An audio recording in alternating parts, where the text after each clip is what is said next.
Fala moçada, sejam muito bem-vindos. Meu nome é Marco Antônio, vocês estão no canal Cripto com Sabedoria. Vamos dar uma visualizada hoje em um gráfico interessante, um gráfico do Bitcoin.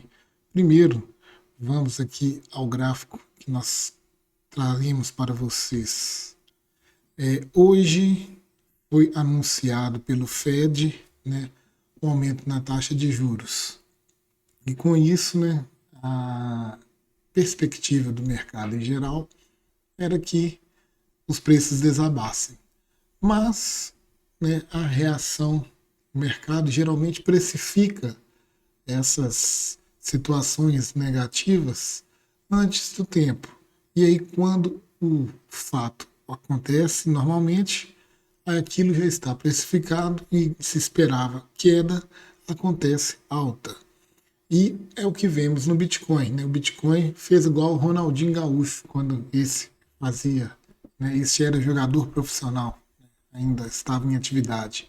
O Ronaldinho, diversas vezes, ele olhava para um lado e tocava a bola para o outro. Então, o Bitcoin e os mercados estão fazendo isso nesse momento. Né? Todo mundo estava esperando mais queda com o anúncio do Fed. Né? Todos talvez acreditassem em um mergulho do Bitcoin e dos ativos de risco, e o que a gente vê é um movimento totalmente oposto ao que era esperado.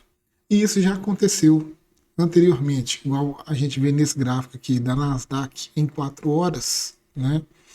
A gente vê que o Bitcoin nos últimos tempos está altamente correlacionado com esse gráfico da Nasdaq. Nós já trouxemos essa informação para vocês aqui no canal. E a gente vê que anteriormente, né, o Fed aumenta as taxas e aí o que se observa? Uma bull run aqui, né? Uma pernada de alta aqui. E aí, além de acontecer isso, é visualizado uma divergência bullish. Já era visualizado no gráfico, né? O RSI aqui marcando fundos mais altos, enquanto o preço fazia fundos mais baixos. E aí concretiza-se a divergência bullish quando o Fed, né, publica lá a alta dos juros. E aí, das taxas de juros. E aí a gente vê uma nova pernada de alta. E é onde estamos no momento. Hoje o Fed faz esse novo anúncio de um aumento aí da taxa de juros. E o que o gráfico está nos mostrando?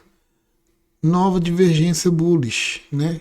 O RSI fazendo fundos mais altos, enquanto o preço está fazendo fundos mais baixos. E, como a gente destacou, hoje tivemos esse anúncio do Fed e olha a barra, né, de rejeição de queda que a gente já teve hoje com esse anúncio. Então a gente vê aí o Bitcoin a lá Ronaldinho Gaúcho, assim como o Nasdaq e os demais ativos de risco. Vendo o gráfico do Bitcoin, aqui nós temos, né, o que a gente estava compartilhando nos últimos dias a informação com vocês. O Bitcoin tinha essa zona retangular aqui como suporte, funcionou aí, né, brilhantemente, não vazou para abaixo da zona retangular. E hoje, com o anúncio do Fed, temos aí um candle enorme aí, onde ele rompe até mesmo a média que havia funcionado aqui como resistência, né, nos dias anteriores. Aí ele sempre vinha, testava o suporte, voltava, batia na média, voltava novamente, batia no suporte, voltava na média, suporte, média funcionando como resistência. Então estava nesse ping-pong aí nesses últimos dias e hoje ele rompeu para cima da média. Já foi o suficiente para a média deixar de estar inclinada para baixo e ficar aqui na horizontal. Nos próximos dias, nos próximos movimentos, se o Bitcoin retomar a alta, a média vai apontar para cima. E aí, consequentemente, né, o Bitcoin retomando a sua alta e as demais médias passarão a apontar para a alta, indicando uma possível pernada de alta. Quais são as principais resistências do Bitcoin, né? Se caso ele venha a retomar a alta. A primeira é esse aqui, essa resistência por volta de 43.500. A segunda resistência é essa LTB aqui, esse plano inclinado, desde quando ele perdeu, né, o último topo aí marcado no dia 28 de maio, não, 28 de março, né? Quando ele tentou retomar a alta e iniciou essa grande pernada de baixa aqui. Então, a primeira resistência 43.500, a segunda resistência ALTB, dessa rejeição de queda, e a terceira grande resistência, os 48.234, que é referente mais ou menos a essa região de topo de onde, né, iniciou essa nova pernada de queda aí. E seguimos adiante, né? A gente vê aí o Bitcoin querendo, né, retomar uma possível alta aí momentaneamente. Vamos ver o que ele vai reservar para nós nos próximos dias.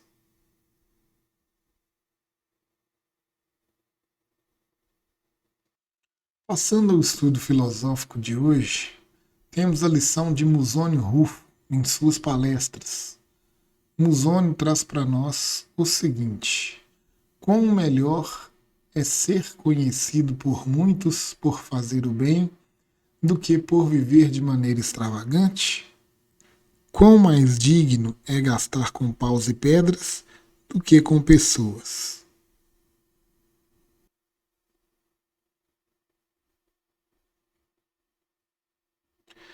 Então, a gente vê que a lição hoje ela é bem simples e direta, né? Que diz o seguinte, né? Que é melhor sermos conhecidos por fazer o bem, por ajudar as pessoas, do que de vivermos de maneira extravagante, né? Gastando o nosso dinheiro com coisas supérfluas, né? Que não nos dão uma sensação de prazer momentâneo, uma coisa fugaz.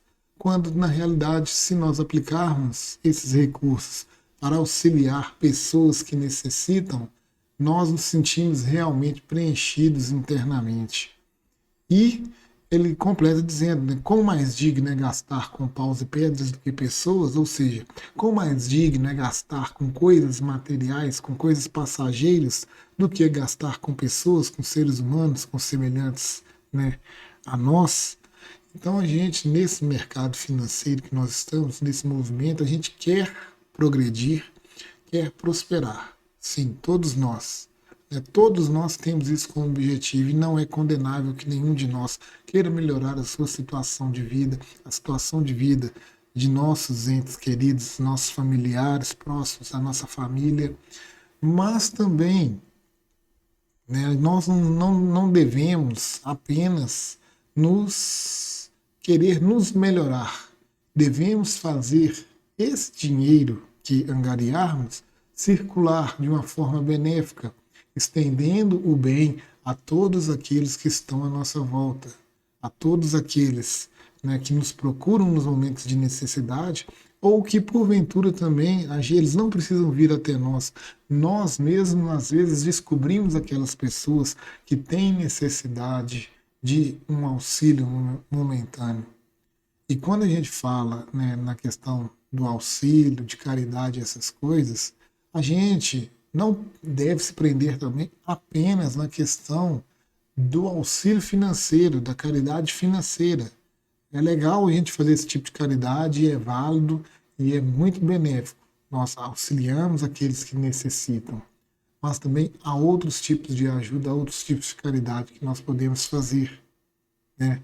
Às vezes a pessoa precisa apenas ser ouvida, de um ouvido amigo, ou às vezes a pessoa quer apenas um ombro amigo, um abraço para se consolar em um momento de dificuldade, uma angústia, e nós podemos oferecer esse tipo de ajuda que não nos custa nada. Então, a gente deve fazer essas reflexões para cumprirmos o papel que cabe a cada um de nós aqui neste mundo. E não devemos jamais, em tempo algum, esquecermos dos nossos irmãos, né, em, em humanidade, que estão no planeta Terra, né, que estão encaminhadas junto conosco, pois todos somos irmãos, pois viemos todos nós da mesma origem de criação. Né? E nós somos feitos, o ser humano, ele é um animal, ele é um ser que é feito para viver em conjunto. Nenhum de nós consegue viver isoladamente, apenas aqueles eremitas da montanha. E mesmo assim, a gente não sabe o que passa no interior desses eremitas para saber, né, quanta solidão eles vivem. Então nós devemos, né, e temos a obrigação moral de cada um de nós podermos estender a nossa mão e auxiliar aqueles que precisam de nós. A mensagem que eu tinha para trazer no dia de hoje era essa.